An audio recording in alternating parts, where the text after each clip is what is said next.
Sup, guys? It's Corrupted. It's the dragon. You back? Yeah, so we're back. Last week we didn't have an episode because we had some work stuff, but we're back in the swing of it again. Um, Back in it again, man. Hope y'all had a good time. Hope y'all had a good Halloween and all that without us. We know y'all. We pretty deep up in this hiatus now. Uh, yeah. Hope y'all doing okay.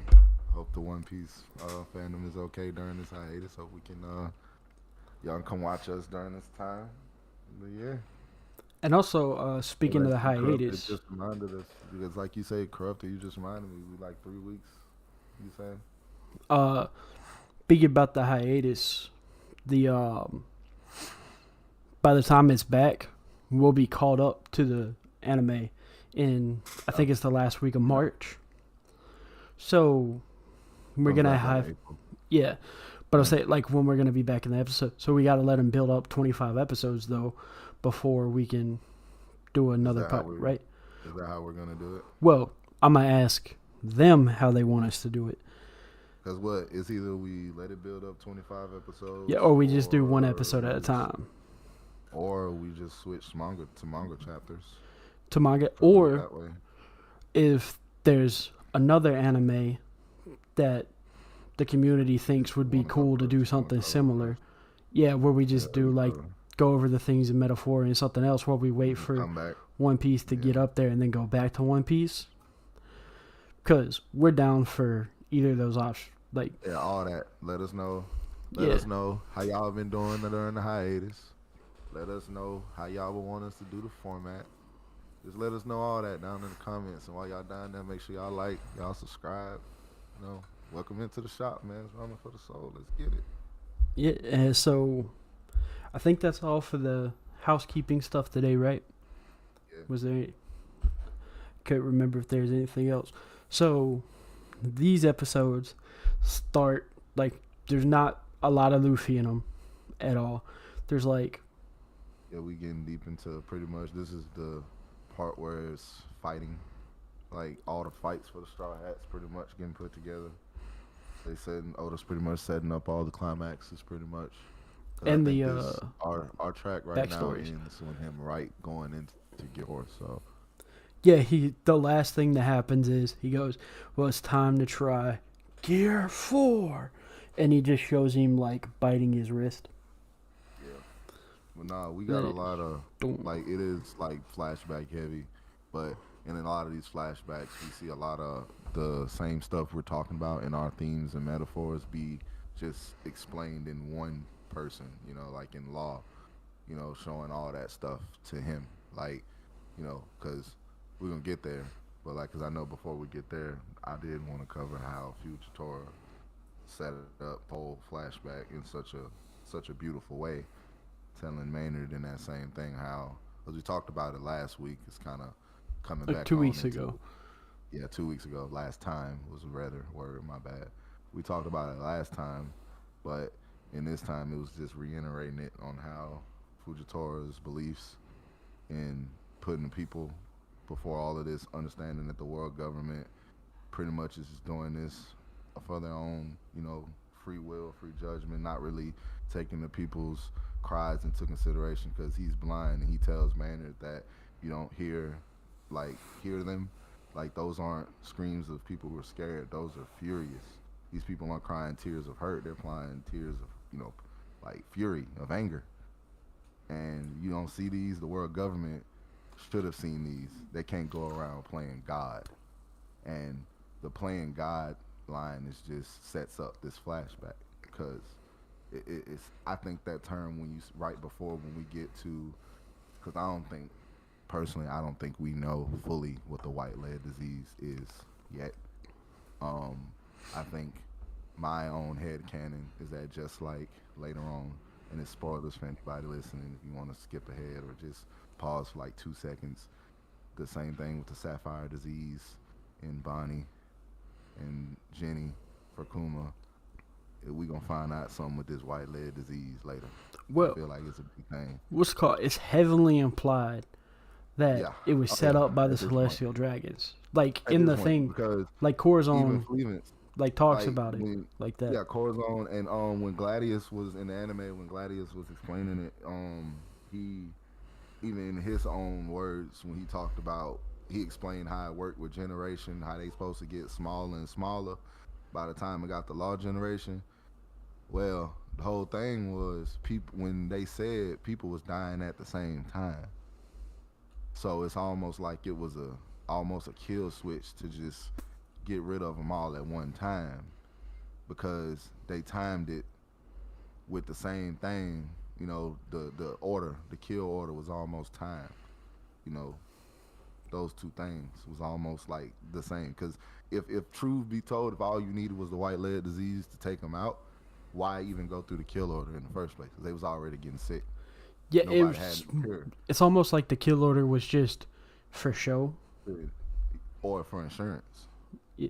But like the whole thing was, we don't know how long Lost Town was around, but there is the whole. If it would have just been left in the ground, no one would have known about it. But nowhere else has it. So No, odds nowhere are else. And that's someone put crazy it there. because yeah, because they even when you talk about because what Flevents, they called it White Town, and Yeah, because the of the whole white lead. disease, yeah, and the whole disease was called because white lead was supposed to be of monetary value. You know what I'm saying? That junk made their whole town rich. So then you can turn around and now all of a sudden they getting sick off of it. And my whole thing was if you had enough time to get rich off of it, you should have had the exact same amount of time to get What sick off of it. You really what's was it called? doing that. Gladius even says that the government, the world government, and the royalty of Flevitz knew it was poisonous, but they didn't care because it would make them so much money. Oh, so they try to play it as like a greedence thing. Yeah, so it was probably there. Like, like Okay. like it makes it sound like the world government probably put it there. Yeah. It's almost like yeah. Yeah. But why was on it? But the thing is, if it was so poisonous, if they was, what was they doing with it to make money with it? I had to be selling it. No, remember they were selling it because it was jewelry for statues for because it was like such a pretty color. Yeah. Okay. So they were selling it as I jewelry, still think clothes, architecture stuff like it had to masonry. be. It had to be like, but like I'm saying, they had to put it there. I think that they had to. But it's like the significance of what they just ain't put a significance with Flevens yet with like the actual story to put a reason for them to be taken out. Like But also, got it's not just with, that. Law. It's also like how Gladius describes how it works. How it was like it was all set to their lifespans, so everyone got symptoms at like the same time. Yeah. Yeah, like Yeah. how's that And that's not on purpose then? yeah, that's what I'm Like saying. out of nowhere, That's like what it's got me. just like a kill switch happened. Like That's what got me. That's what I'm like saying. But a whole thing with law though, you know, like I say, law really encapsulates the metaphor in nihilism and what we talking about. You know, like in Law's life, his Ubermensch was Corazon, and boy, I tell you, seeing this well, on this watch through, man, it's hard. It speaking was of hard. that, I gotta thought about a new way to think about some of the stuff. You know, he said maybe the pirates could be the candidates for ascending to be the Ubermensch. Yeah. What if it's not the pirates? What if it's the clan of D that are the candidates? No, it's for sure. No, it's Not for sure. I pirates feel in like it's general. gonna be. Not pirates in general. But those who have inherited the But will of Corazon D. wasn't like in. Well, yeah. No, that's the entire reason Corazon decide. Like, at first he's an absolute dick to Law because he think doesn't it's want Law to following throw the- his. He doesn't want another kid to throw his life away for his brother that he can't stand. Like you find out, that's why he's beating the shit out of Law is because he wants Law to leave because he wants the family to be as small as possible. You know what? And now you say that because maybe not the clan of D, but the will of D itself. Because you Yeah, think about what those you who just carry the said. will of Let D.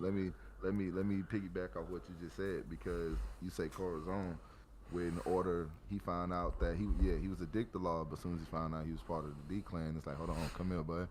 Like he chose to follow the will of D. Another person in that same category would be Sabo. Yeah, because he like read Sabo's about an it. I honorary believe member of the clan of D. Because Sadibo. like because remember it's not a not necessarily a family name because it's like a name that you can take up too. Yeah, Like it's almost like yeah. 'Cause they've alluded to that, yeah, and I believe it. They've definitely alluded to it with the Sadibo thing that happened when it's up in we finna get to it in the anime and Akuma's backstory when they get back up when they come back around.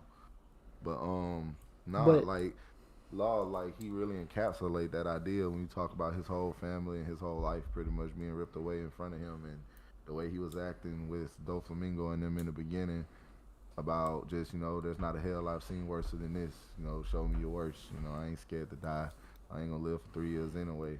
And then versus, him, Corazon showing him the way, pretty much putting his life on the line, which was so cool. Like I don't think people talk about how you just splinter celled that whole hospital to get or that whole compound to get that op fruit.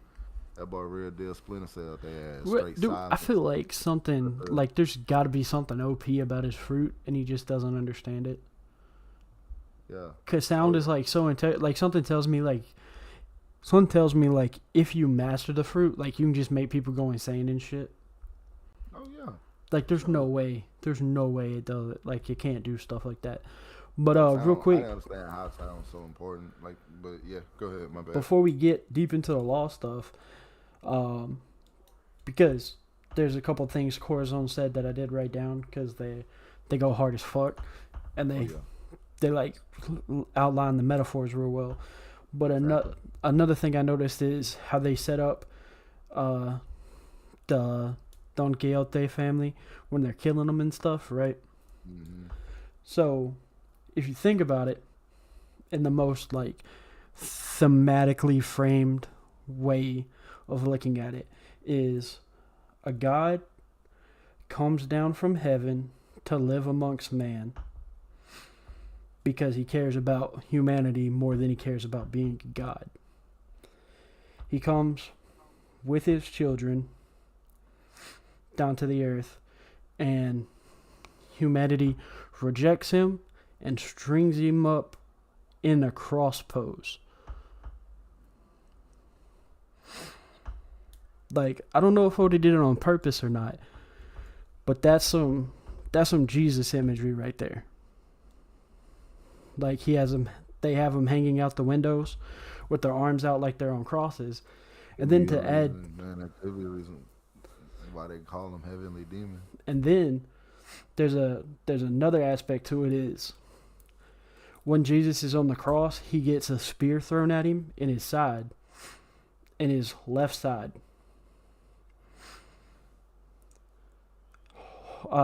What his name is Homing. Homing gets shot by an arrow in his left side. Oh yeah, Yeah, and an arrow is yeah, just a small spear. yeah. So is and then if you want to look into it even further, it gets even crazier. You can see because I ain't gonna lie, my mind was on Doflamingo, and then as soon as you say homing, it's like, wait a minute, hold up. Nah, yeah, everything the you just arrow said was talking misses about homing. Doflamingo. Everything, Yeah, but still, everything. Even the way you started that was homing. Like yeah, all of it's that was homing. kind of like homing. And then you go into it. Doflamingo lost himself to his pride when Yeah, he got kicked out of heaven and lost himself to his pride. And he's blonde. yeah, And pride is like his ultimate undoing. yeah. He's a parallel for Lucifer. Literally the Heavenly first heavenly demon. The demon. the angel that gets kicked out of heaven and becomes the king of Because demons. that's pretty, like you talk about, because that was the whole thing in which the stuff that made Corazon hit a little harder than me. Because I'm stupid, and but y'all can tell me. I just today when I was talking to Corrupted before the stream, telling him like I just really put two and two together that Corazon, just like Doflamingo, was raised as a celestial dragon. So him having a story when he says to Law in the alley for the first time, he talks and tells him that us as kids used to say if we're bad, we'll get eaten alive by D. And it was like, wait a minute, you were a celestial dragon, bro. So you saying this and doing this hits a little bit harder now. Like you was up there with them, like you pretty much was with the enemy of the whole D clan, and you used to get these stories, so you know something about the D clan a little bit more than just the average person. Hold up, bro. But that's where this metaphor gets even crazier, though, right? No. So that would, in this metaphor, though, that would make Corazon. You'd have to pick another archangel like Lucifer, right, to see which one he embodies the most. And for the metaphor, I think the best one would be Gabriel, because he's the messenger of God, right? So not only does Corazon control sound when he grows up with his devil fruit, he also gives Law the message that people with his last name were destined to destroy the celestial dragons. Or his middle name, are destined to destroy the celestial dragons. Which goes a little bit He's crazy, literally the messenger of his father. Literally, because his dad wants to throw away the celestial dragon stuff because he doesn't think humans should live as gods. So when you talk about, oh my God, so when you mention that, it kind of puts a whole different spin on it now, because now for Law to entrust his message into somebody like Luffy, you know what I'm saying? Because Corazon, he know about the D clan more than just the people of, like in Law's case of being actually of D clan, he knew more about his own lineage than he did. Because that goes back to something Emu says later, which is like when they get into the throne room and stuff, which I ain't gonna go all deep into that, but just the one line he had when they're just a bunch of shells or husks that don't know the true nature of what they're representing. It's like Law is not that, but he's closer to, he doesn't truly know, but he's closer to knowing than him knowing that they're destined to destroy the celestial dragons is enough. That's probably the one thing that most of the D clan members don't know. Yeah, like he knows that it's his responsibility to deal with Luffy. Like that's his whole thing. And it's not just like he tries to take it as I have the responsibility because the person who was the closest thing I had to a dad after my real dad died was killed by Doflamingo. But you see at the end of these episodes, like episode 725, he's like, it's not just that. It's fate that has to fight him. It's not just payback for what he did to Corazon. You know what I mean? Yeah. Because you think about it, because that's the monocle he's playing the whole time he's talking to Doflamingo, is the fate aspect. It's the whole time it's like because he didn't even know. Because even the point in which Law reveals to him, which I thought that was great too, they really played a lot of events in the process to keep that information from Doflamingo, because Baby Five and Buffalo knew about Law's real name, and so did Corazon. But it was easy how Buffalo and Baby Five were so easily swayed that they never told him. Because in the fight, when they come back to present day at the time, they tell him like, "Oh, I'm a D clan member, so it's fate that made me it was fate that led me to this moment of defeating you." And Doflamingo kind of, a little surprised, he ain't really happy about it. Like, oh, you're a D member too, and he always talked about how, because he got the same stories that Corazon did, which the D clan will eat you alive. So, if you got them same stories and you grew up listening to that, and you hear the same dude that you let slide was D clan, and now he got another D clan dude here trying to kill you. It's like, okay, it's kind of hard to believe, Yeah. In this case, it's looking kind of hard to believe that fairy tale or that folklore doesn't come to fruition. Yeah, it's also another thing with that whole, like same thing. It was like this. Like right now, what we're seeing is the same thing with Frieza and the Super Saiyan. kind of. Yeah, kind of. Not exactly, but kind of. But like if you when you get the whole speech from Dofi, like Kid Dofi, right before he activates his Conqueror's Hockey for the first time, says, I wrote it down. It's I'll get even, I swear it, you wretches. I won't die today. I swear to survive whatever torment you throw at me.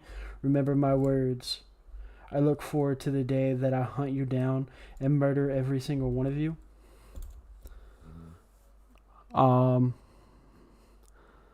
Like, it's not exactly like Lucifer in Paradise Lost, but he does send the embodiment of murder and sin to the world,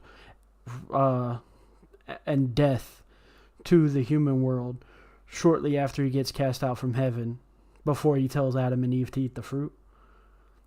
So I just think it fits very well with the metaphor that's yeah, like Dofi's like parallels real hard towards like Lucifer from Paradise Lost, especially with the whole like he starts the whole family thing.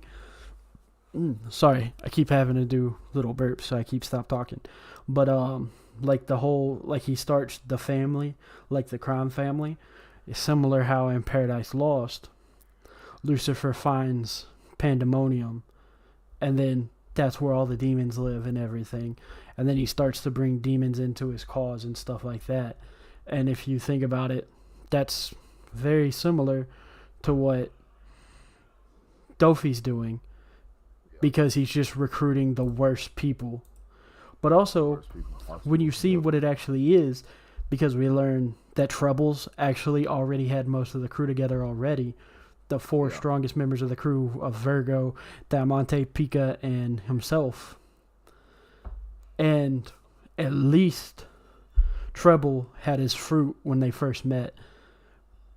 A lot of the demons existed in hell before Lucifer showed up in Paradise Lost. And so the demons like crown him their king.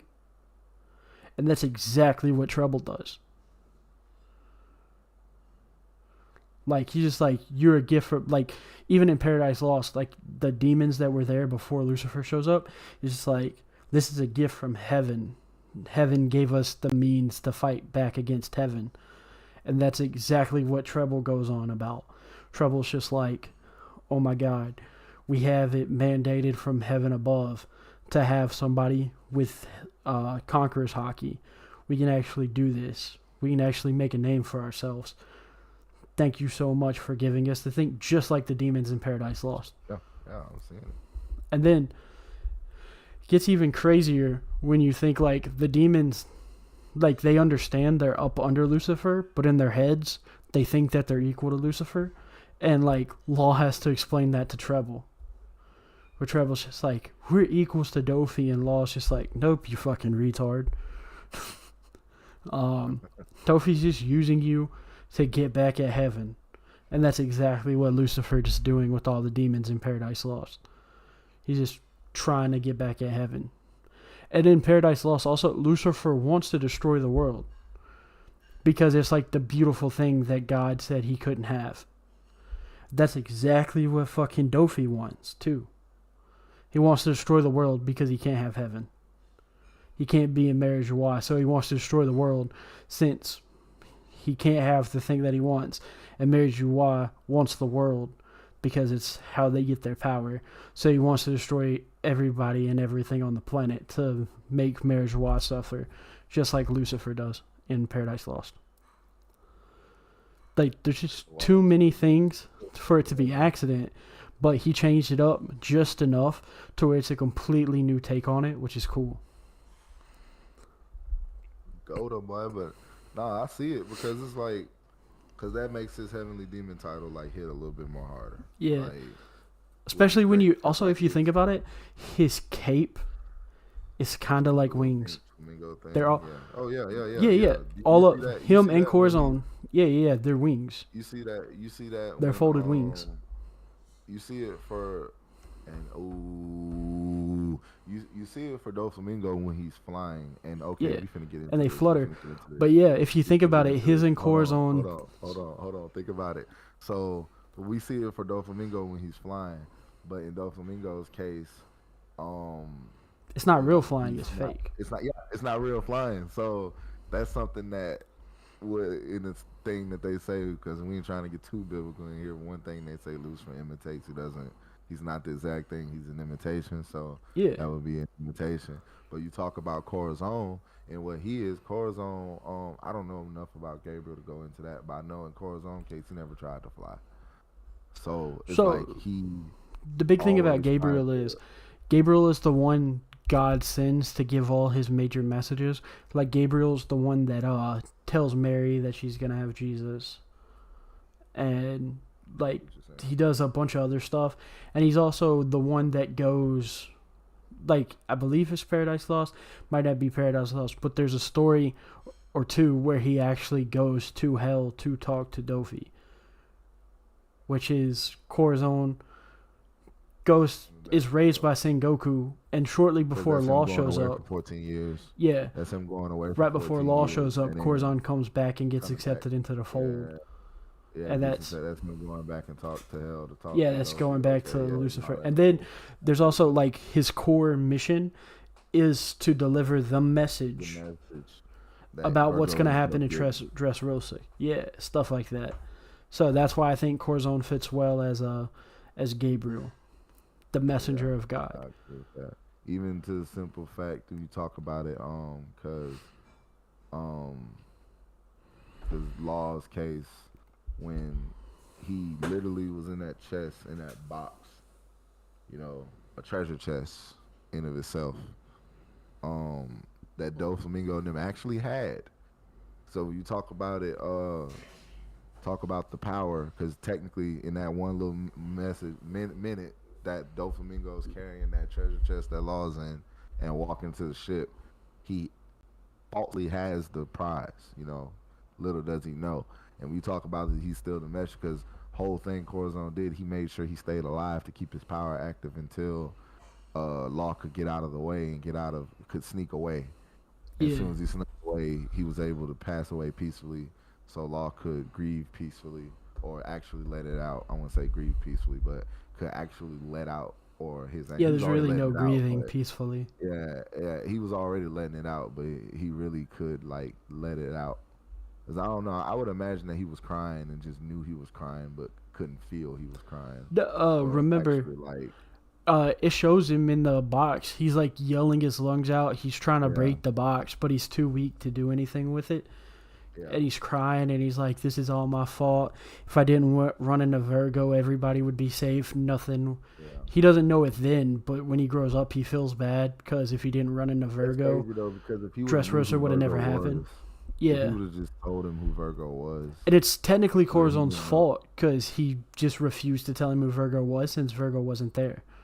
And he And didn't he know just where he kind of was. assumed he just kind of assumed that he was just gone. But that was one of the things that he always held on to was his clumsiness. You know, he's clumsy till the end. So that was probably a clumsy mistake, not taking Virgo into account of actually figuring out Also, where he was. can we just talk about how young Virgo's voice acting is probably the worst in the entire series? Like, I'm sorry, but that was fucking terrible. Also, like, his regular voice actor's not that great, but it works because Virgo's supposed to sound like an absent-minded moron that, like, tricks people Actually, into thinking he's a I moron. thought he was probably to me like he's got probably one of the most inconsistent designs next to Big Mom. Like earlier, the old like that cut was not doing it for me.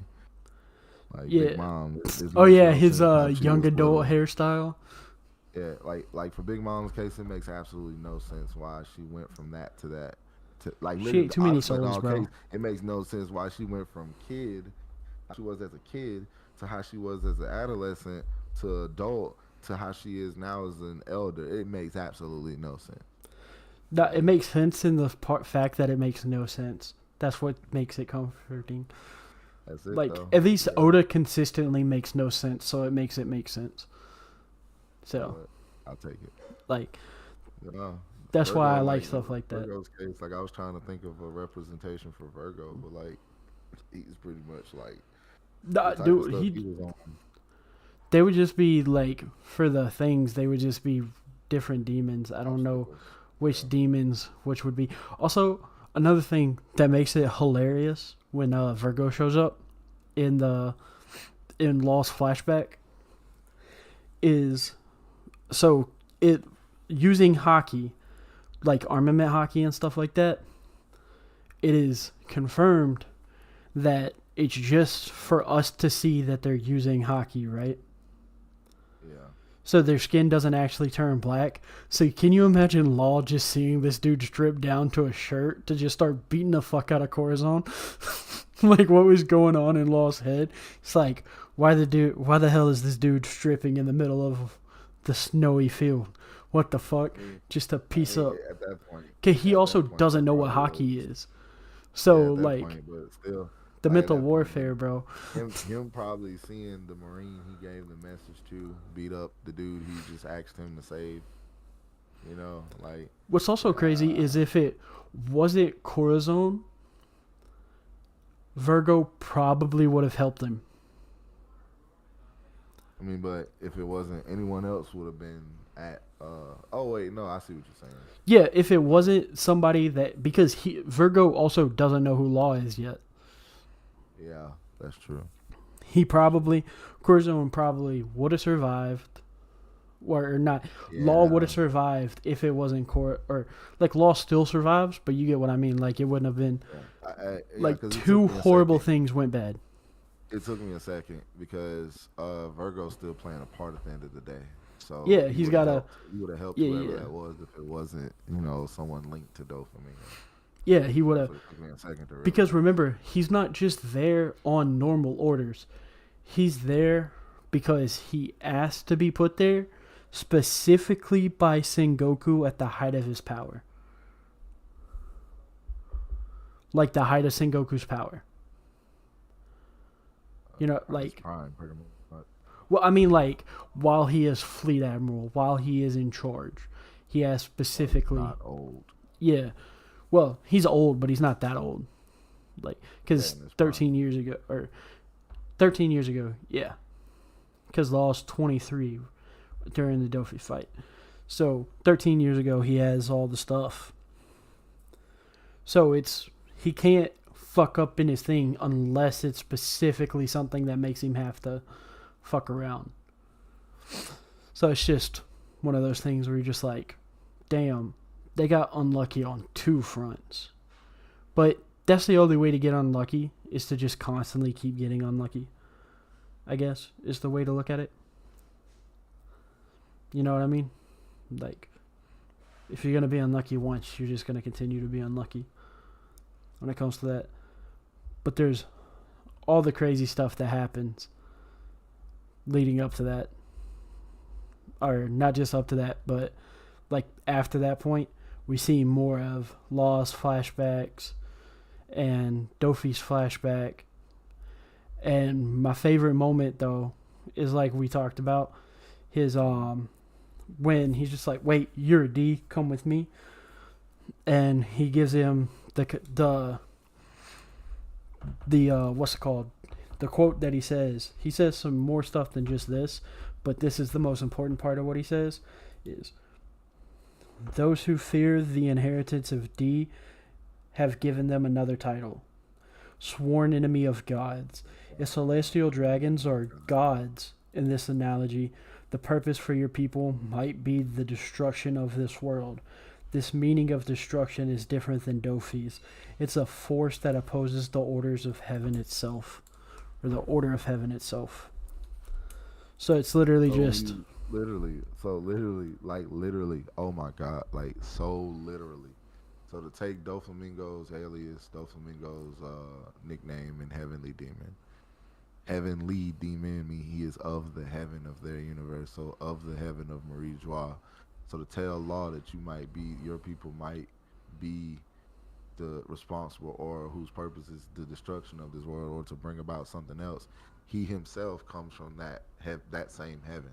So for him to tell Law that lets you know what he's the intensity of what he's learned to this point to do this for Law, to come across someone who's actually a D in his own hell that he came back to, in the same metaphor we talked about, Gabe came back.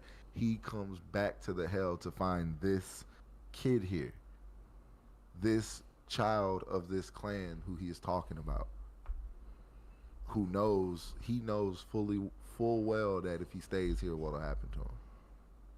So to let you know the world he believes in, the world that he's trying to protect, which would guess being away 14 years, the world that he learned about. Because it told you he's from it just makes it so impactful that he's from that same part that we keep referencing. To him to do differently than his, his pretty much his brother, Doflamingo, and how Doflamingo represents the heaven that he comes from so much. Because we talked about that before. We talked about how Doflamingo pretty much, since he couldn't become exactly the celestial dragon he wanted to be, he just emulated it in a different way.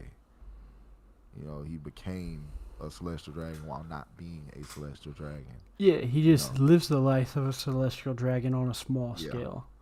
Yeah, and that's where we get to why.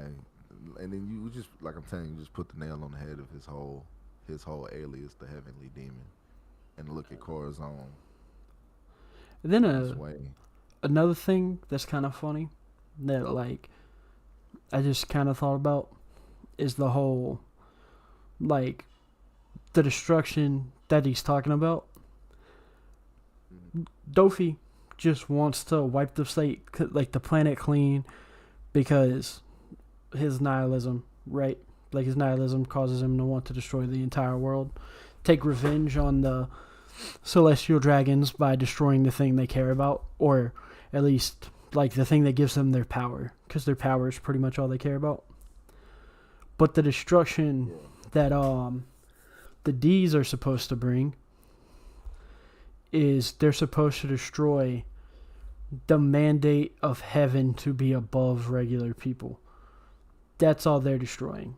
So, if you want to think about it, the D's aren't actually destroying anything except for the shackles of other people. But Dofi's just destroying everything. And it ties in to a little point that I noticed that you'll see throughout the stuff. Since Treble gave Dofi his devil fruit, every time you see Treble, he has shackles on his feet. Dang. You notice that? That's crazy. Yeah. I knew he wore because I was always wondering because it always felt like Trouble just randomly wore shackles. Like why? He doesn't have them on his feet when he first meets Doflamingo, where he gives him the gun to kill his dad.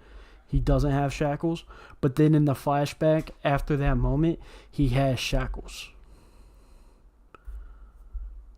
Basically implying that he's chained to Dofi now.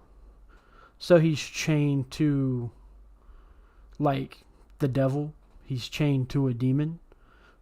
Basically him giving Satan what Satan wants from him. If you think about it just in those terms of the themes, as soon as he gives, because Dofi's a metaphor for Lucifer here and Satan, it's as soon as you give him what he needs from you, you are stuck to him forever. And he's stuck to him until the moment he dies. He's stuck. And he thinks he has control of his own will, but you see he's actually shackled to the will of Doflamingo. When he's talking to Law, and he's talking shit to Law because Law's just talks so much shit to him. And he's just I'm allowed to do whatever I want because me and Dofi are equals. And Law's just no, you're not. You got shackles on your ankles, you fucking retard. That moment you see that he's when he gave Dofi the power to take revenge, when he gave him the strange string fruit and the gun to shoot his father, from that moment on, it's Treble selling his soul. And then you could also see it as Treble sold all the executive souls to Dofi, if you want to see it in that way. And then the reason Corazon is so tough on Law is because he wants Law to run away, because he's tired of souls being sacrificed to Dofi's cause. That's true. That was one thing that I noticed too. On Bunk's law coming in, it was one of the things that they mentioned about kids coming there. Said they always get scared and run away. It was after he was talking to Law about how Corazon had been so mean to him and stuff. And yeah, it was like, oh, so y'all have had kids come before, and so I said they got scared and ran away. But you know, Yeah, so it implies that everybody, all the kids, not everybody, but all the kids that are a member of the family were there before Corazon got back. So that's why he couldn't scare him away. But yeah, he scared away others since Law. Like, it's confirmed he has scared away others since Law because they thought Law was going to leave. But the ones that he didn't scare away are either Derringer, who's too young to be scared away because Derringer's like a fucking toddler. And then Law is like the only kid without a devil fruit. It's not Dillinger, but like I just said, Dillinger is a toddler. So it's interesting.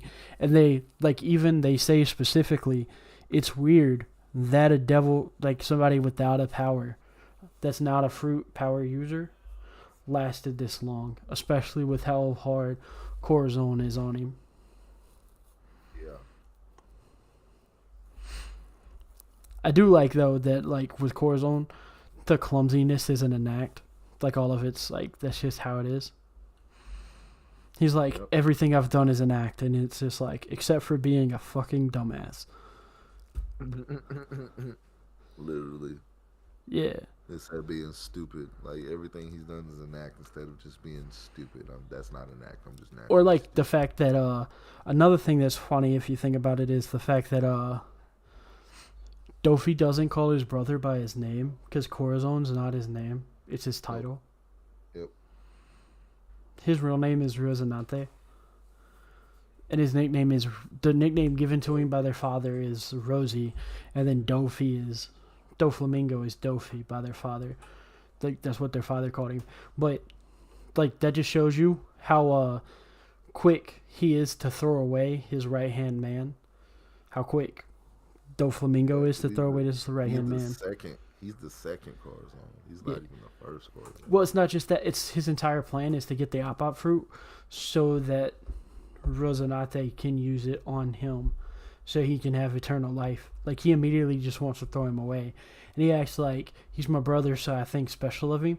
But no, he just thinks that his brother's loyal enough to him to do the eternal youth surgery on him. And that's the only reason he wants to keep him alive. It's because it's like a way for him to become immortal. Which is like, if you think about it, kind of crazy. Yeah, it is pretty crazy. That is definitely crazy. And then we see Corazon's been doing all this stuff is the reason things are bad for, like, why they keep getting attacked. Mm-hmm. Pretty much. Corazon's the reason that the Navy even knows about Doflamingo and stuff. Yeah, he's been a spy the entire time. And we learned that Sengoku is basically Corazon's adopted father. Like, those 14 years he was missing, he was being raised by Sengoku. Because Sengoku considers him his son. Because we see, like, later on, we see, I think it's Garp asks him about having a kid, and he's like, I know something about being a dad. And he's like, what are you talking about? You've never had a son. Yeah. And then you learn that actually no, he raised the kid for like 14 years and then had to send him on a mission that got him killed. And so that's another reason why Sengoku's like hard ass about stuff. A bit of a harsher reality for me. Yeah, you forgot about that part? I didn't forget, but I didn't think about it that harshly. Oh, yeah. Like 14 years, but he sent him on a mission that got him killed. I ain't put that part with it. Like, because I would have never thought that Sengoku got him killed. I thought it would, Rosinante's clumsy ass got himself killed, but for law's Like, purpose though, for law's purpose, which was a yeah. good thing. But to look at it from I never looked at it from Sengoku's point of view. To say that, yeah, you raised this guy for 14 years, you sent him on a mission. Matter of fact, sent him back to the hell hole he probably shouldn't even went back to. That ended up got him killed. For Well, the he sake of probably mission. asked specifically to go back there, if I had to guess. But think about it. Think about it. Yeah. Think about it. 14 years, you probably knew you probably shouldn't have sent him back. It's probably one place you probably should have kept him from. And he goes back and he gets killed against your better judgment, which makes you even question the status, question your status and your everything. Like, is this even worth it? Type junk. So I know that's where Garp was at with Ace. It's probably what led him to act so rashly with Kobe. Yeah. So it's just it Thinking, makes that's Sengoku what a seem lot of less people- crazy. Because the memes that put, condemn Garp for that. I think if Ace never happens, the stuff with Kobe gets glazed off. I don't think Garp goes to Kobe's aid if Ace never happens. Well, I think he still goes to his aid. Because remember, like, he took Kobe under his wing before Ace died. Yeah. Like, way before Ace died. Well, I say Don't way you before, think, it's months before Ace died. Don't you think? But think about it. He the way he was lifting fingers, he didn't even really lift too much of a finger for Ace, And well, that was kind of different, though. If you think about it, like, he didn't lift finger to stop the death match between Aokiji and Akainu, and he sees Aokiji like his kid. I think the reason he went after the reason the Marineford that he went after Akainu stepped in was because it wasn't justice at that point, which I can completely. Well, no. So understand. remember, the entire thing is, And if he can't move during the Ace thing, or he's going to kill Akainu. Like, that's the yeah, while the Ace stuff is restraining happening, himself. he knows if he even starts to. That's why Sengoku has to use his power to hold him down, because he gets to the point where he's just like, I can accept that my adopted grandson has to die because of justice, but I still hate it, and every part of my body wants to fight back. But as soon as the justice guy intervened, then the kindness stepped in. Yeah, as soon as it became not about justice, just about sending a message, he has to have. I agree with you when you talk about the justice aspect of it first, because the justice aspect is probably the biggest thing. Because it's not justice when a Marine gets kidnapped, in his eyes, in Kobe's case. Well, also, like, it goes against everything that he stands for, that he got captured. Matter of fact, I don't even think Ace is the catalyst. I think Aokiji's the catalyst. Yeah, Aokiji leaving, like, he couldn't stop Aokiji stuff. I think that's probably because Ace was already a pirate, just like Luffy. I think he put him and Luffy in the same category at that point. But for Aokiji, his people before Kobe, to kick the bucket and go join the pirates. You know what I'm saying? And well, then also, you can see that it's not just that, though, but Garp seems genuinely impressed that Aokiji stuck to his guns, though, when he meets him again. And like, of course. He's like, Well, I I was respect gonna you for mention that. too- And he's what I not was mad gonna at him, mention too- because you can tell that because he doesn't try to hurt him. Yeah. Or at least he doesn't try to kill him. But I was going to mention, too, the Dragon, too, was the one before, his son that actually was a Marine and left. But Also- not a pirate, he's a revolutionary. Which is arguably worse than a pirate, from his Yeah. perspective. But also, He was another direct thing, opposition. I don't know if you realized this while it was happening, or because it's real easy to miss because it's offline. You know that Sengoku and Garp have a ritual whenever there's a new flavor of rice cracker, they eat it together to try it for the first time, right? I didn't know that. Yeah, they tell us in these episodes. Like, that's how we learn. They have, because whenever Garp tries to go talk to Sengoku, and he's talking to Rosinante about how Rosinante knows about the Apap fruit because Dofi's planning to steal it, Garp comes in and it's just like, hey, Sengoku, I got the new rice crackers. You want to eat them with me? And Sengoku's like, no, I can't talk right now. I need you to leave. The first person that he goes to after that, it's just a throwaway line. Garp goes, hey, Kuzan, you want to eat some rice crackers with me? Really? Yeah. Damn. Like, that's as soon as Sengoku's like, I can't do it right now, he's just like, I so that means that. that means that he has the Nah, ritual that's with Aokiji too, where he tries the new crackers and drinks tea with That lets you know in him, real time and then that their relationship is good. he sees Aokiji like his adopted son, and that was 13 years ago. That's before he was an admiral. That's before Kuzan, because remember, Kuzan's not an admiral during the events of what's it called, so it's safe to assume he's not the admiral yet, because this is 5 years after the Robin stuff happened. When that happens. Excuse me. But no, the thing I was gonna say was that's crazy because Garp's best companions at this point in the story is always shown to be Suru and Sengoku. Then the next that who got put in between there was Aokiji, because Aokiji wasn't defined. I ain't gonna say seen, but wasn't defined as one who was closer, or could be as the next closest to him than Suru or Sengoku. And yeah, it's just a nice touch, because it shows. Yeah, well, also you got to remember, Suru's not at headquarters at this time, because Suru's the one that's in charge of catching Doflamingo. Yeah, it's just chasing Doflamingo. Yeah, so it's a nice little touch that when his best friend, like air quotes best friend, like his best friend in the Navy, Sengoku, can't do the ritual of eating the new flavors of rice cracker. So his first thing is just like, hey, Kuzan, you want to eat these rice? You want to try some rice crackers? Because you know that's both of Sengoku and Garp's favorite food, according to like their Vivre card. Is that rice crackers are their favorite food, and that's why they tried new ones together all the time.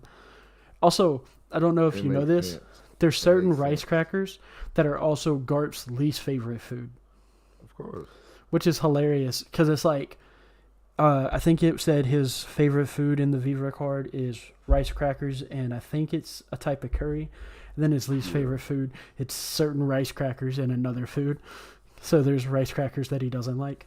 But it's just a cool throwaway line that sets up for like 500 episodes later that we learn the reason he asked Kuzan specifically if he wants to try the new rice crackers flavors is because Kuzan is his protege.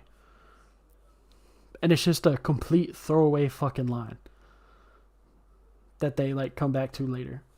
And that's one thing Oda is very good about, is he'll just have a line that feels out of place, out of nowhere. And it's just like, actually, this line matters later on down the line. Real talk. You ain't lying. Because, like, we'll see it, and it's spoilers for anybody who ain't watched it. I apologize. Please pause or skip if you need to. But one thing I saw recently was up in, it was when the Reverie, when they just aired it, when they had Miosgard in there, when they was up in the when Don Sai and Leo put the nail to the Celestial Dragon, and Miosgard was back there. He said, "I'm gonna hit this dude." He said, "Go ahead. I'll take full responsibility for it." Oh yeah, isn't it Charlos that he knocks out?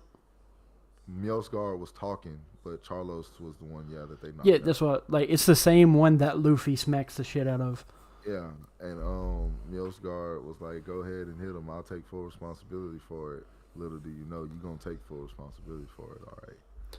Also, there's another thing that I noticed, right? Because like, it doesn't happen in these episodes, but we know that Shanks is related to a celestial dragon, right?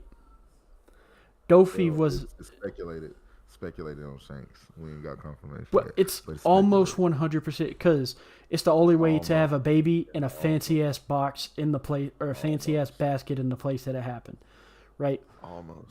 Dofi, right there. And it's not confirmed, but it's pretty much confirmed with Garland that, and what I'm saying is confer is that the father thing that I'm talking. It's they have Color the Supreme King Hockey, right? You talking about? The Garland, it's not 100% confirmed, but it's implied that he has Supreme King Hockey. Saturn was heavily implied to have Supreme King Hockey. Dofi has Supreme King Hockey, and Shanks is probably the descent, is probably supposed to have been raised as a celestial dragon. He has Supreme King Hockey. So, have you noticed that this arc tells us that if you are a celestial dragon, the odds of you having Supreme King Hockey is exponentially higher than anyone else? I'm not surprised on that. It makes sense, but it's just a nice little thing that we'll probably get more of later. So it's just now that we're talking about it, I'm gonna go ahead and say it now. I hope it doesn't come out that Luffy is Celestial Dragon, but I'm gonna be honest. Well, statistically, it makes sense that everyone is distantly related to a celestial dragon, But right? You know what? You're right. It makes sense. It was 20 families. That's a 900 years later. That's a lot of people. It'd be one of those details where you wouldn't have to say it. It's just like let it happen automatically. Like say Dragon was a celestial dragon, and he married a celestial dragon. It's like okay. Like I wouldn't be mad if it turned out like Garp was such like a badass that a celestial dragon woman was just like, you know what, I'll leave to fuck Garp. I wouldn't be mad at that just because it would show Garp has so much game. It wouldn't be necessarily, but technically though, it wouldn't even necessarily be leaving. It'd just be more like she'd still keep her title, but. Because Garp's so honorable, I don't think. I don't think she would be able to keep her title if she had Garp's kid. I don't know. Yeah, you know what? You're probably right. Because just going down trying to live as a human makes you lose your title. The niggas is ruthless. Yeah, they crazy. Especially like when you see like what Figureland's willing to do. Like he just straight up like kills Mosgard. When Mosgard was 100% in the right. Like, even other celestial dragons are just like, Mosgard was in the right. Figureland's just like, nope. I mean, you're right. So I'm pretty sure, like, even if it's the greatest hero the Navy's ever seen, they're not going to let that shit slide. That also implies that all of the celestial dragons are inbred. Yeah. Because it only, if there's only 20 people or 20 families, right, that go there, it only takes a couple of generations. And they probably live longer than a normal person because they have, like, the best medical care in there. Like, all their technology in Mary Joie is, like, probably, like, 300 years beyond where we are right now in real life. Like, they probably got internet and shit. Especially when you think about if, like, Vegapunk did anything with it to make it like any better or like just remember what's it called, Saturn was just making diseases for fun. Well, yeah, you can't do that in like real life. You can't, like, you can make a disease but you can't make like new disease, like you can't make new bioweapons with one person in real life. Like he was just creating bioweapons for fun. But that it's funny when you think about it that way, because it heavily implies that all the celestial dragons are inbred as fuck. Like, all the celestial dragons at this point would have to be, like, first or second cousins. Because 20 people or 20 families go up there. So, there's 20 kids. By the time they're all the kids are related, it would only take like 120 years for all the so everyone's inbred as fuck, but they probably have the technology to fix the problem with the genes. The way they view you can tell just by because it makes all the sense in the world for them to have the best medical technology around for them to feel like they can run the fade with anybody they walk up to with just a gun. Yeah, and don't forget, they don't have regular guns. They have guns that, like, can hurt Luffy, too. Because, like, a regular gun doesn't do anything to Luffy, but they got guns that are good enough to... Think about walking up to a dude like quadruple your size, pulling a gun to him and saying, "You got to kneel before me." You got to have the best medical backing ever. Well, it's not just. You Well, want you also would know, like, you have 900 years of precedent that if this guy doesn't yeah, listen, that he'll be too, tortured and his wife raped. that too. Like, But just think about. I mean, yeah, because Mjolnir should. I mean, not Mjolnir. Charlos should have died twice. yeah, what's it called? He got punched with enough force to shatter a wall. So, like, as a normal Then he got person, dragging nailed into the ground. by what's his name? By like that attack Leo does on him, we forget that's enough to bring down a building. Because remember, just getting mad and slamming their fist on the ground was enough to break a building. The one Tentata that's weaker than Leon, remember? At the beginning of the thing when, like, she's with, I can't remember, I think her name's Holly. When she's with Mosshead, when she's with Zoro, and she gets mad because they can't find it, and she just starts banging her fist, and it causes the wall on a building to collapse, and she's hitting the ground. Yeah, and Leo just did something much stronger than that, and Leo is supposed to be like the strongest Tentata, because he's like the leader of the army. So Honestly.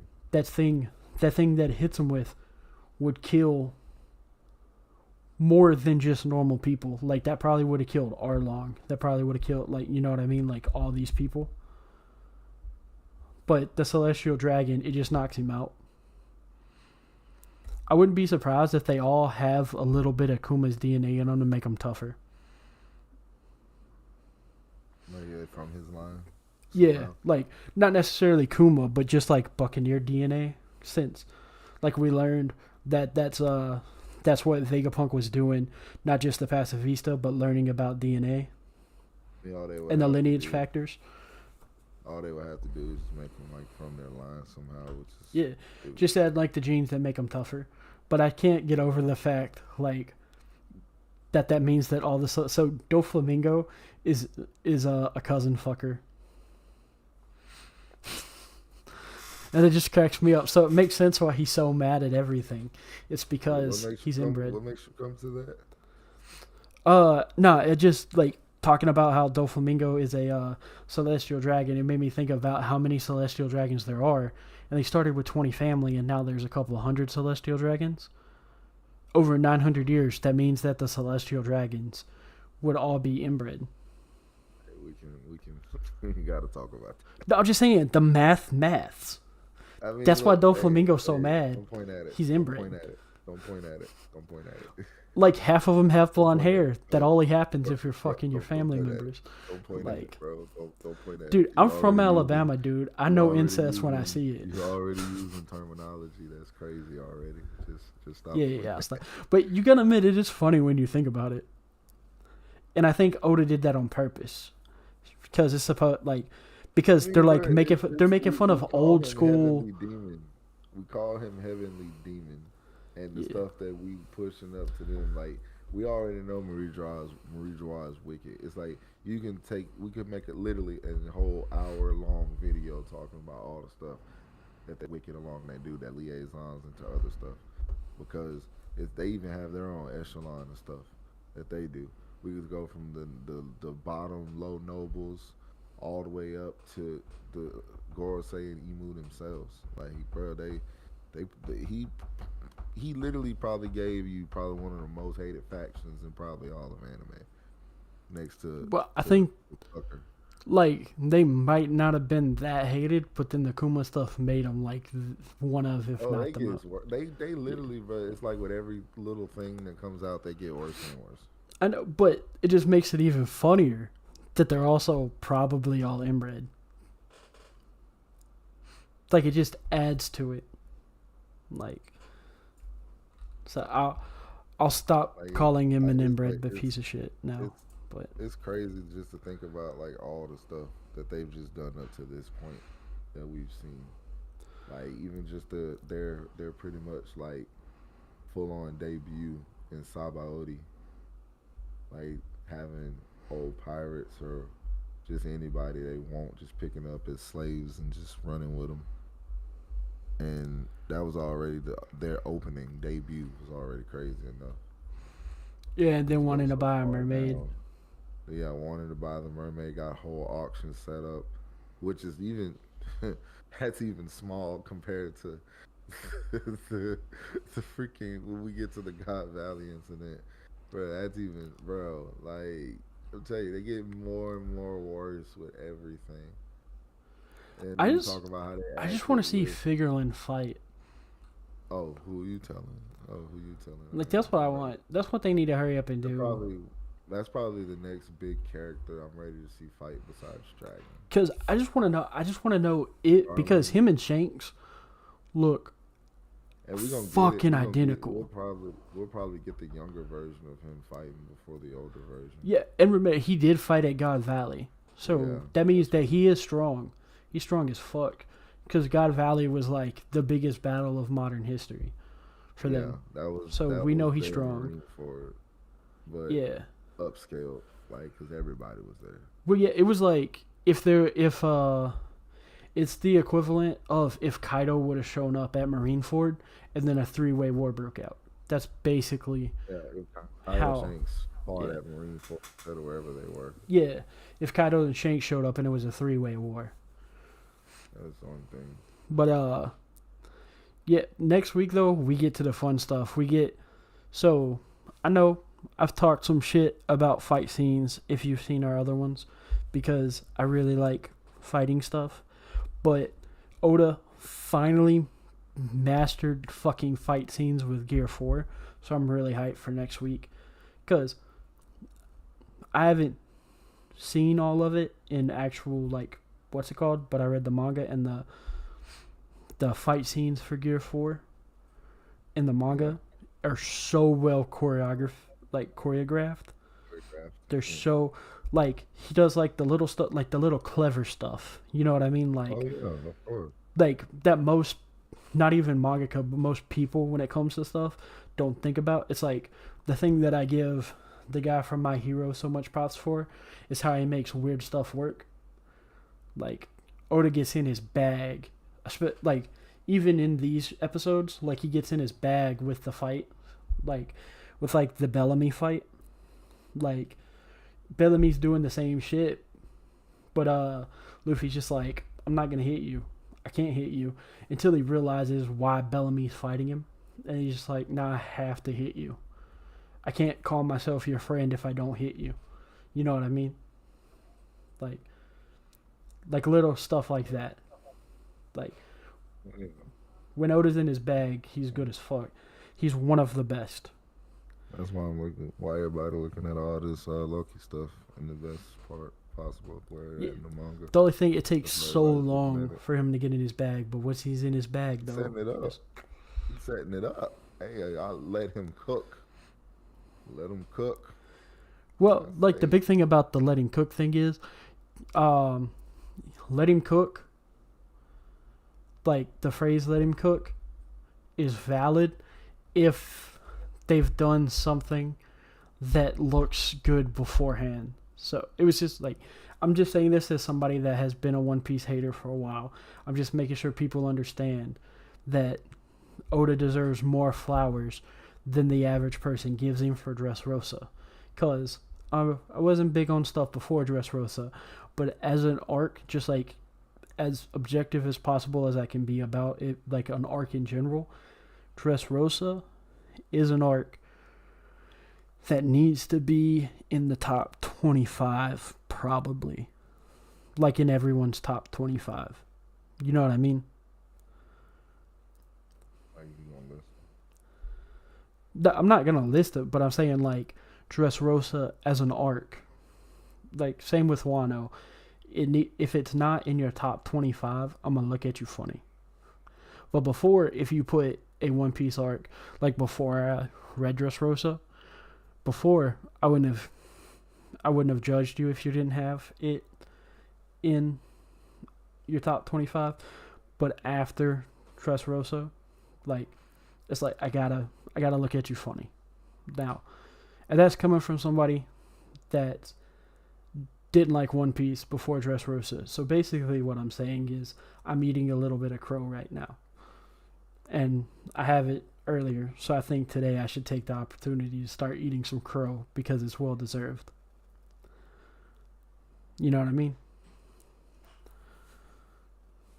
You right about I feel you. But I feel like, you. but like, and then I tentatively don't want to put Wano in my top 10 just because I feel like Elbath's going to be better. I definitely put Egghead in my top 10 at this point. Egghead's not bad either, but like, Egghead's a great arc. I'm at the point where like it was the same thing when we was talking earlier about like our favorite arcs, and I got Sasuke retrieval and early Naruto is one of my favorite. Same thing because the amount of stuff that happens is not the same when it comes down to the growth aspect of it. It's more so the explosiveness repeatedly.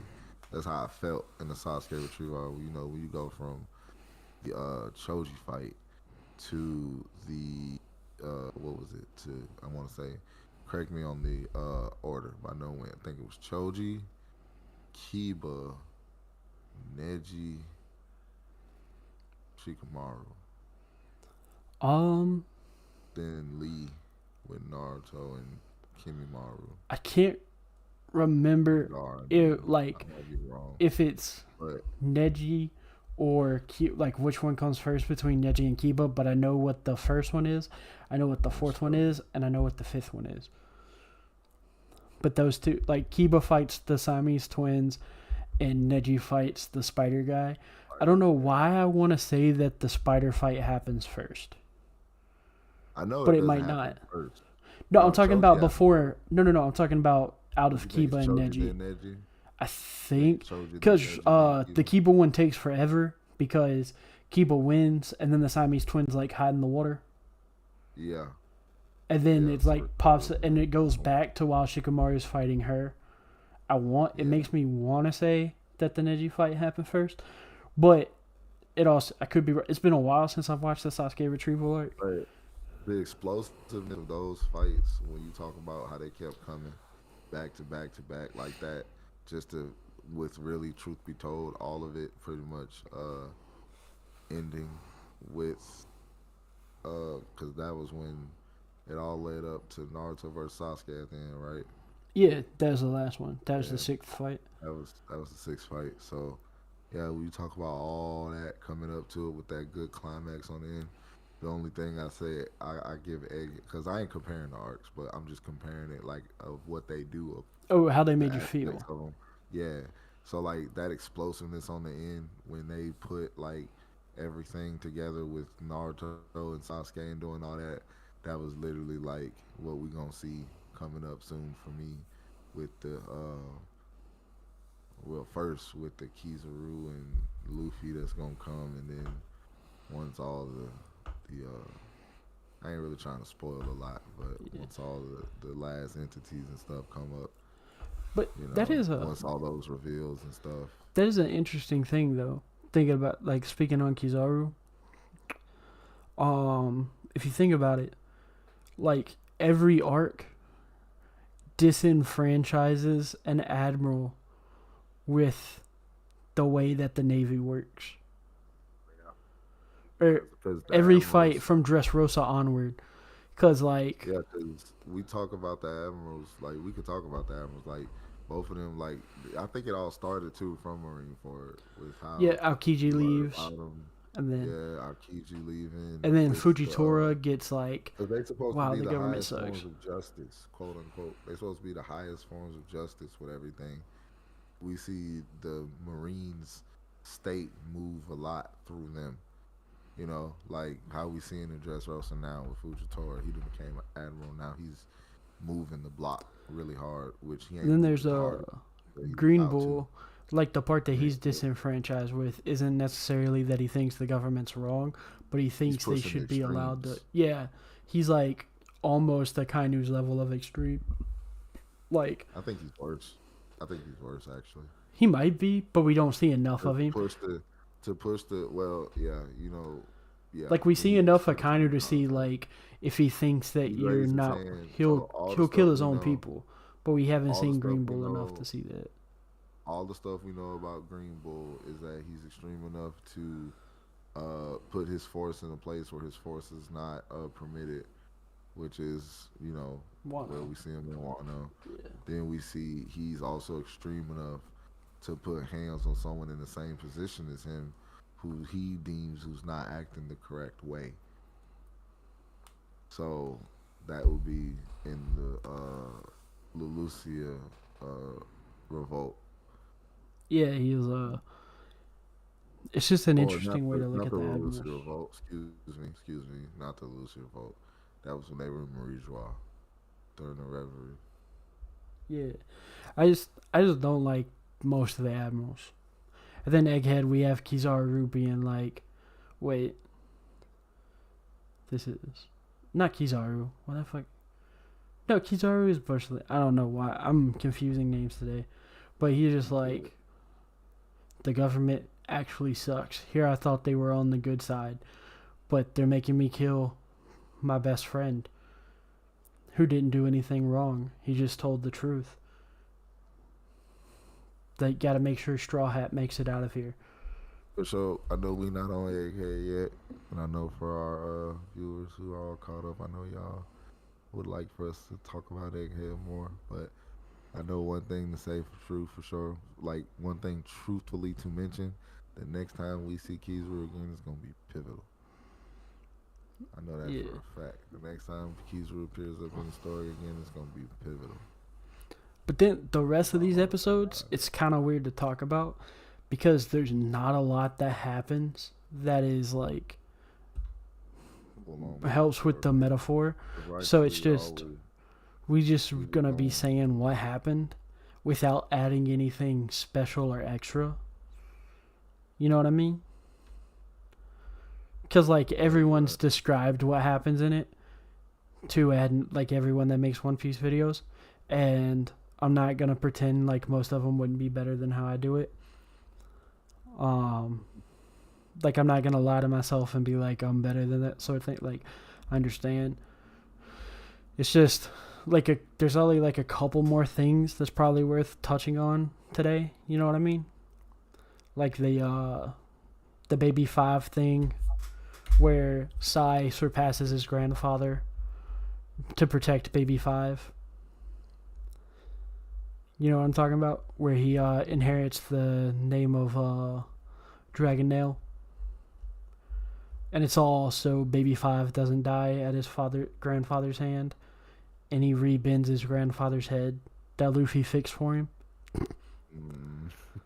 Which is pretty funny. Um, You're right. the Bellamy stuff, like Yeah, that whole the Bellamy thing, bro, is like I did notice that Doflamingo, when we talk, one of the things in this 25 episodes that we've seen in Doflamingo is that we do see a lot of his tactics and his like wickedness be displayed, and one of them was using like Luffy's because righteously at first it was like at first when I first watched it I thought Bellamy being here was redundant and unnecessary, but then when you think about what he's supposed to symbolize, especially when in because Bellamy's flashback also got, well, not flashback, it was a flashback but it was more like showing his relationship with Doflamingo. He was a dude who looked up to Doflamingo, and you talk about a person who like what you talk about how idols are important to Luffy. um One thing about it is that he doesn't like people who mistreat their idols or mistreat someone who just wants to help him or be around him, which what we saw in Bellamy's case. He really mistreated Bellamy and used Bellamy as a tool to make sure Luffy didn't like come forward, or kept Luffy used Bellamy as an obstacle for Luffy. But the only reason it was an obstacle for Luffy was because of his personality and how he treats his enemies. He didn't. He already had beaten Bellamy.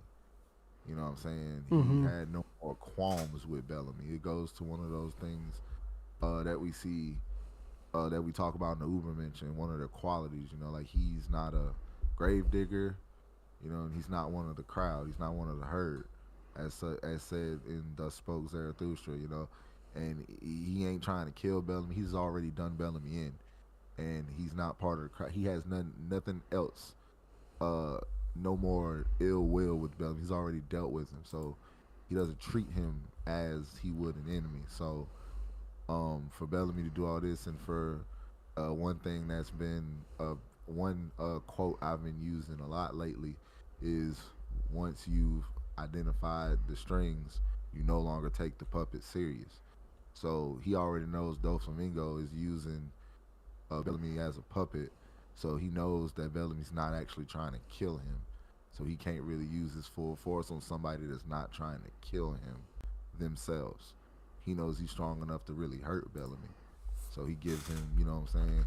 It's almost a way of being merciful to Bellamy, kind of, until at the end when he realized he kind of has to do it, because Bellamy did it too, you know, like when he really just started antagonizing Luffy and stuff, when he really got the strings off and stuff like that and bouncing around, and, you know, it's kind of like he knew. It's almost like, and that was still a moment that I'm still kind of dissecting, really.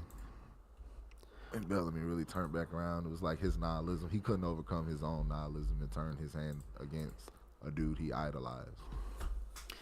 Also, you want to know something that I just noticed about the episode where Bellamy and Luffy actually have their rematch? What?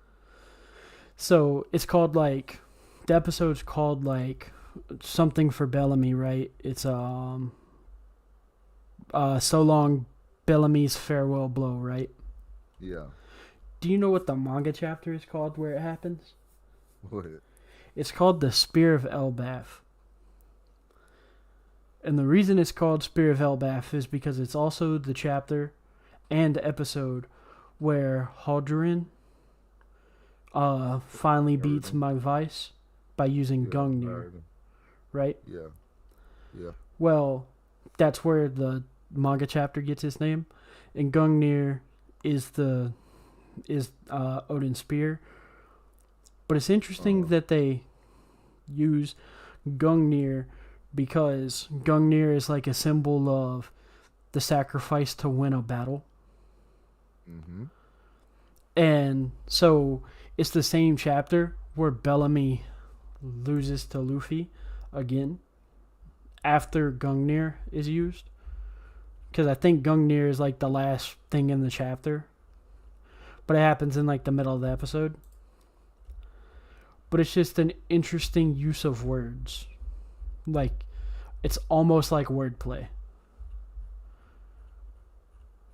Poetry, man. Poetry in motion right there. Which is, it's just a nice touch. It's just, I thought it was worth talking about, especially because it's totally intentional for a different reason that in 2014 nobody knew. Because if you want to think about it, he could also, like, it's Gungnir, and could just be like, oh, it's the giant saying it's for Elbaf. Or it could also be a reference to Luffy winning his fight with Bellamy. And because, like, we were talking about how there's, like, the Christian, like, symbology, right? And it was a spear that hit Jesus, right? And then there's a spear that is like, it's called like the Spear of Longinus or something like that, and it's like what some people call a spear of destiny and stuff. So it's a spear that has the power to defeat a god, is like the idea of it. But Gungnir in some stories is supposedly the same spear. Like, because, like, the stories of Odin are older, like, predates Jesus' lifetime. Some of them do, at least. And so there's some stories that say they're the same spear. So it's just cool that they could not just have been talking about Gungnir being the attack that Haldoran uses to beat Magvice. It could also be, they could be calling Luffy that. And if it's a double meaning, that makes it a wordplay that has a 400 chapter later payoff. Oh my God, that's a foreshadow right there. Cause then you talk about bro. Then oh my God. Yeah, Then it's you just talk about it's a piece of you wordplay that talking takes about 400 chapters to pay off, which is crazy. cause bro, it's a lot of things going on, man. It's like If you it's say it's that for the it's arguably more crazy than when Eminem said I'd need to fight 40 men for me to ever face a defeat. 80 feet, yeah, Yeah, 80 feet. like it's even more clever than that one, dude. Or or the one where he's like SA, like he's saying the Yeah. word SA like the Like Holmes. where my homies out Bennett. west say, I got so Yeah, many essays. and then he Like says essays. you a raper, Yeah. You you the ain't greatest just raper spell ever, and he's like, wait, rapper did he just without spell without a rapper P, without a did he? Did he? Yeah, that part. Yep. Like like that might even It be goes, more but that clever bar goes than even that. deeper than that. That bar goes even deeper when you put that last part with it. Yeah, but what The I'm part saying that is comes like, part that comes after the Diddy line when he says P Diddy, when he says R.P. rest in peace Biggie and Pac, both of y'all should be living. yeah, But I ain't trying to beef with him because he might put a hit on me like Keefy D did him. And that's the only way you're gonna beat me. Silly ain't gonna wait. That's the only way you're gonna be beating me. Ain't gonna be on no beat, silly. So it's crazy. Like, bro, yeah. like when you talk about like all the But stuff that if happening. that's what Oda meant by calling it that, that's even Yeah. more clever than that Nah, entire bar. nah, it's crazy clever. I didn't know that was what that chapter was called. The Yeah, spirit of yeah. man. Like I knew that's the chapter it was called and everything, but I never Because like also what I was thought gonna about oh it yeah, with you that know, and lens. you do know one of Nico's weapons was a spear. Yeah, that's what I'm like. Yeah. And He's Joy got a Boy spear and a sword.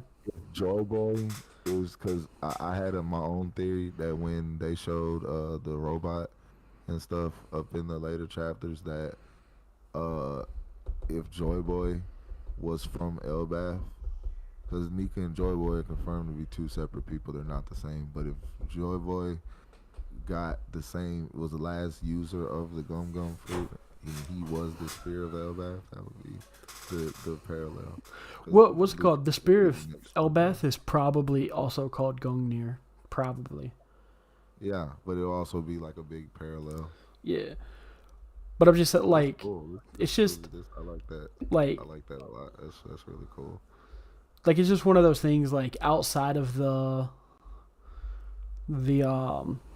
the thing, it's just really cool. Also, another thing that needs to be said is Bartolomeo has the potential to be the most OP character in the verse. He just doesn't understand it. No, look. So he can kill anybody in the verse because it's canonical that nobody can break his shield, right? All he has to do Yeah. is trap people in a small bubble and let them suffocate. That's all he's got to do. Teach himself to do it. Just be like, okay, cool. 'Cause the one thing Trapped he in a did, ball. the one thing he did that was crazy was when he put that barrier against the dude in the wall on the other side, and he was finna go to squish him. Like if you remember, Yeah. it reminded me of that JJK fight that Itadori and what is I used to Oh, I thought you were gonna Mahito, say Mahito, how he kills the Itadori and plant guy. Mahito went and well no yeah actually yeah like how Gojo killed I can't Hanami. remember. Hanabi. Yeah. Yeah. Yeah. Probably just like walks into him until it explodes. Yeah. You know, like dust. Yeah, and actually, yeah, gore. that's probably better. But it's just funny that he has potential to, and then you see like there's an easy way to get around it. It's just Conqueror's Hockey will get around it probably, but like it's just funny that he could be super OP, but he's just like I don't need to be OP, or the fact like his power probably has infinite offensive capability, but he just doesn't use it. Like when he does the barrier pistol, and he just copies like he basically Deku'd all of Luffy's fighting styles, and tries to recreate it with his barrier, and he fucking lands the Superman pistol on Gladius. That shit cracked me up, Because we've seen, like, it's basically indestructible. So you know that shit hurt. Because the burial is... All we know about the barrier is that it's unbreakable. So that shit probably hurt. Because it being rounded means that it, like, the surface area that actually hit Gladys is actually really small. So the amount of force that it generated is probably insane. Also, he's randomly, like, from a size perspective, like one of the buffest characters in the show. Randomly. So, you know that shit fucking hurt. And then there's the Lao G stuff. I hate Lao G. But I do like how he's just like... It's hilarious when he goes, genocide with the capital G. You know, it took me out when he was younger and did the G gimmick. I'm like, bruh, you actually used to try to sound cool with this? Like, that, it just cracked me the fuck up when he's, like, gonna use his ultimate attack against Sai. And it's just like, dude, it just got named the Dragon Nail. You're not gonna win this fight. Like, what the fuck? And he's just like, it's time to hit you with the genocide, with the capital G. And it's just like, yo, dude, what the fuck did he just say? What? Like, you're not supposed to be saying words like that, big dog. Like, and then he immediately gets folded. Yeah. He gets folded inside of his clothes. And then Sai gets engaged to Baby Five. I like how Baby Five's just like, I'll set aside 2 venues right now. And he's just like, why 2 venues? And she's just like, one for the marriage, one for your funeral. Because Dofi kills everyone that she gets engaged to. So she's just like, well, Dofi's going to kill you. So we got to go ahead and get this done. Which just cracks me up. But I think that's pretty much it from what to talk about this week. Because there's like some side stuff that happens, but it's just like... It's just fights. It's just fights at this point. And then what the lead up to Luffy pretty much saying he's done playing with Dofi. Everything leading up to that, he pretty much re-announces that he's not going to let him take the city and stuff like that. And all the stuff that's happened, so he's going to use Cure Force. Yeah, it's just like the setup for shit getting crazy. Because starting in the next week, shit is going to get crazy. Like, legitimately, like, shit gets crazy. Like, we get the Bounce Man fight, which is just a good fight overall. Everything. Hold up, what did this say? Hold up, I just saw something fucking interesting. And I need to... Because I keep the manga panels open, just in case something happens. Of course. So, in the SBS, somebody asked, Mr. Oda, you mentioned the story of Bartolomeo's berry ability has its limits. How many berries can he do at maximum? So, yeah, it's a good question, and I wanted to just, there's a limit to how many, the surface area, the maximum surface area is 50,000 baris. One bari is equivalent to 100 baris, which means his defense is as much as 500 pickle berry baris. So in other words, as much as I needed to for that particular moment. As much as I needed to without being overpowered.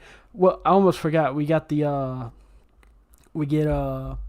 what's his name? Kyros avenges Scarlet.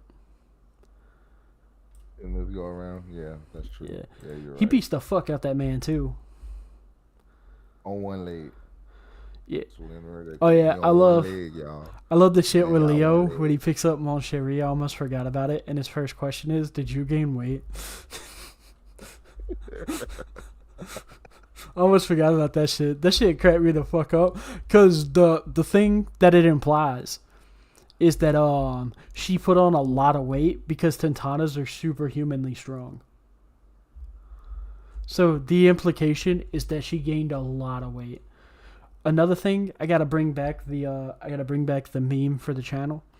the channel's first meme, is fuck baby, or not baby five, but Senor Pink's lion ass trying to be hard boiled self.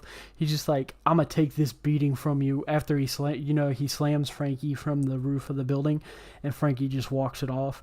And so he's just like, okay, Frankie's turn to hit me, and Frankie just unloads the boxing combination on him that knocks him out. Like, he fucking cheated in that exchange because he made his ankles go into the ground so he couldn't fall over and lose the fight, because he's a fucking liar. So he made it where he couldn't fall down so he couldn't lose the fight. Like, that's what I'm getting at, is like him being a hypocrite about all that stuff just proves the point that everyone in Dofi's crew is a nihilist because they have to lie to themselves about something. You know what I mean? Yeah, I can see that. Yeah. So Yeah. I just like, I don't like not Baby Five. I keep wanting to call him Baby Five but Senor Pink, I don't like him for that reason alone. Like, that's the thing that made me dislike. Like, his baby get up is annoying. And then you learn the backstory and you're just like, okay, I'm not that mad at it. But then you like notice, like, wait, he's a fucking hypocrite. He doesn't do any of the shit he claims he does. Like, he's cheating this entire fucking time. He's just like, I will never attack somebody from behind. But his entire fighting style is about sneaking up behind people and suplexing them. So it's just, I just thought I should bring up that he still goes against his word when Frankie beats the shit out of him. But when Frankie knocks him out, he stays down, and he's just like... And I like how Frankie's just like, there's a good fight. If we ever see each other again, drinks are on me.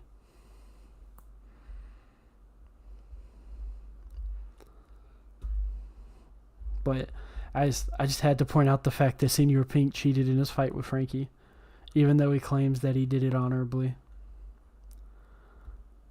So I just had to point that out. I don't like hypocrites. But can you think of anything else that we need to go over for this week? There's a bunch of fights left, and they're setting up everything else. That's it. Yeah, there's like Zoro uses a new technique, beats Pika. Also, Pika's a bitch. We need to talk about that for a second. I don't like Pika because Pika's just like, I'll kill you quickly. And then Zoro beats his ass and he immediately runs away. You really surprised? I'm not surprised. Talk about that. Yeah, you really surprised? You heard his voice? Yeah, I've heard his voice. Also, another thing what made you think he wasn't going to be like? What made you think he wasn't going to be like? Okay. Like, I knew he was going to be a bitch because he's on Dofi's team. Like, that. But it's just the fact, like, it just shows off more about, like, how much of a bitch Dofi's people are. Is, like, just like Dofi.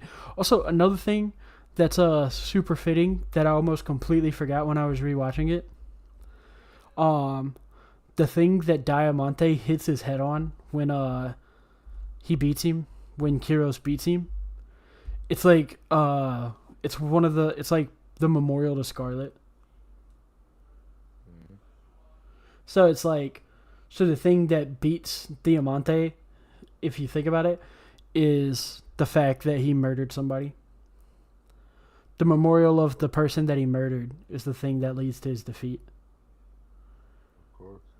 It's just good writing, because Oda doesn't explicitly be like, this is Scarlet's memorial tombstone thingy.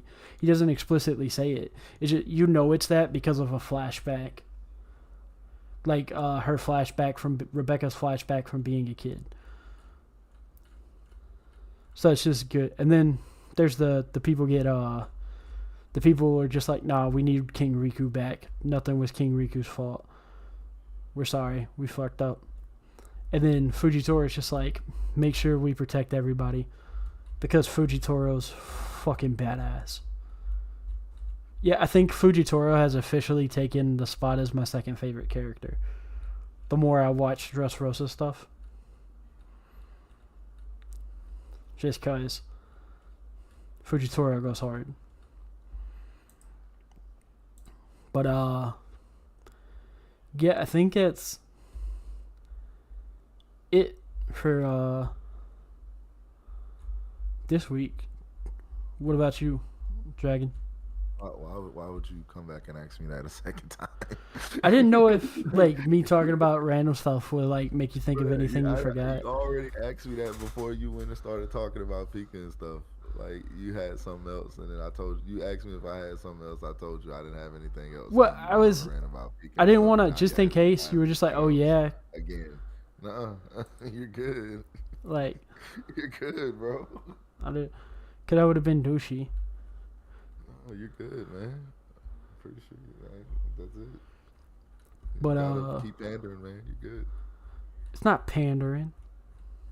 Okay. But yeah, I think that's gonna be it for this week, guys. Thanks to everyone that stopped by. And let us know, like we said at the beginning, when it's in around April, if we should do like one episode at a time at the end of the One Piece hiatus and all that stuff. Back up later. We got a long time till April. We'll just bring it back up again. Yeah. Well, just try and get a consensus now. That way we can plan ahead. But yeah, probably just need to talk about it at the beginning of every episode. But yeah, that's it for today, guys. I hope y'all have a good week and everything. That's all I can think about for today. So, hope you all have a good one. This is Corrupted. And this Dragon.